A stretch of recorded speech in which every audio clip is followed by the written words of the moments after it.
বন্ধুরা আসসালামু আলাইকুম। আপনারা কেমন আছেন? আশা করি আপনারা ভালো আছেন। আলহামদুলিল্লাহ আমিও ভালো আছি। আজকে দেখুন বন্ধুরা নতুন আলু নিয়েছি, আচ্ছা সাথে নিয়েছি ডিম। আজকে উত্তরবঙ্গের প্রিয় খাবার আলুর ঘাটি দিয়ে ডিম রান্না করব। আর এটা যারা পছন্দ করেন তাদের তো কোনো কথা নেই, যারা পছন্দ করেন না তারাও যদি এভাবে রান্না করেন খেতে কিন্তু অনেক ভালো হয়। আপনারা কে কে ডিম দিয়ে আলু খেয়েছেন অবশ্যই কমেন্ট করে জানাবেন বন্ধুরা।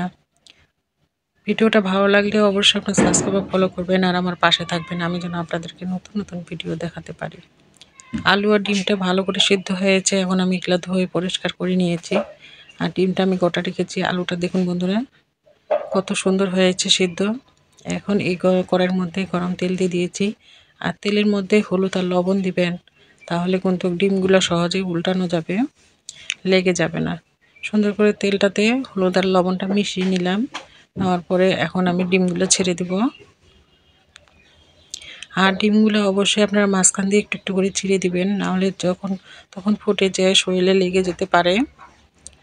সুন্দর করে এইভাবে ভেজে নেব, একটুকু কড়াইয়ের মধ্যে লাগবে না। আর আলুটা সুন্দর করে ম্যাশ করে নেব। এই যে সুন্দর করে ম্যাশ করে নিয়েছি, এখন একটু পানি দিব, দিয়ে সুন্দর করে মিশিয়ে নিব পানিটার আলুটা। বেশি পানি দিব না, বেশি পানি দিলে খেতে ভালো লাগবে না। ডিমটাও ভাজা হয়ে যাচ্ছে, এখন উল্টে পাল্টে দিচ্ছি। এখন ডিমগুলো আমি সম্পূর্ণগুলো তুলে নিব। এই যে 7টা ডিম নিয়েছি। আর এখানে আমি কাঁচামরিচ, রসুন, পেঁয়াজ এগুলো একটু আধা বাটা করে নিব। আমি কিন্তু সবসময় আপনাদেরকে এই ঢাকনির মধ্যে আদা রসুন পেশানো দেখাই, কিন্তু এইভাবে যদি আপনারা পেশে খান তাও হয়। আর এখন নতুন পেঁয়াজ আর নতুন কাঁচামরিচ, সেই জন্য শিলপাটা নাও পিষেও যদি আপনারা এইভাবে পিষে পিষে তরকারির মধ্যে দেন খেতে কিন্তু ভালো লাগে। তেলের মধ্যে দিলাম জিরা, ফোড়নের মধ্যে দিলাম কাঁচামরিচ, রসুন, পেঁয়াজ আধা বাটা করা। এখন সম্পূর্ণগুলো একসাথে ভেজে নিব। আমি যেভাবে রান্না করছি মাটির চুলায়, আর যেভাবে এই যে পেঁয়াজ, রসুন আর কাঁচামরিচ যেভাবে বেটে নিয়েছি, আপনারাও রান্না করে খেয়ে দেখবেন, ভালো লাগবে আপনাদেরকেও। স্বাদ মতো লবণ, পরিমাণ মতো হলুদ, সামান্য একটু কালার হওয়ার জন্য মরিচের গুঁড়া দিলাম। আর এখনকার মরিচগুলো বেশি ঝাল করে না, তাই আপনারা আপনাদের স্বাদ অনুযায়ী মরিচের গুঁড়া দিবেন। আর দিলাম কটা টমেটো।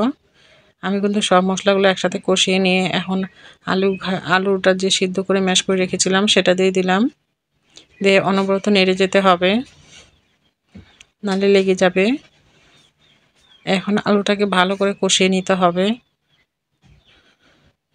আলুর যে একটা কাঁচা গন্ধ আছে আর সেটা থাকবে না। এই যে কষানোর পরে দেখুন একদম প্যানে ছেড়ে দিয়েছে। আর এখন দিচ্ছে ধনিয়া পাতা।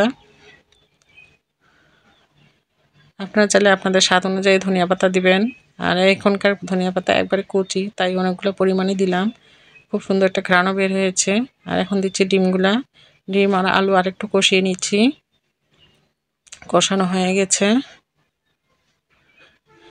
মাটির চুলা রান্না, আপনারা তো বুঝতেই পারছেন কেমন স্বাদ হওয়ার কথা। এখন আমি সামান্য একটু পানি দিয়ে দিয়েছি। এখন আমরা একটু বলক আসা পর্যন্ত অপেক্ষা করব। বলক হয়ে গেছে বন্ধুরা, এখন আমি নামিয়ে পরিবেশন করে নিলাম। আমি একটা বড় ডিশের মধ্যে ঢেলেছি, সেখান থেকে আপনাদেরকে আমি একটা পরিবেশন করে দেখাচ্ছি।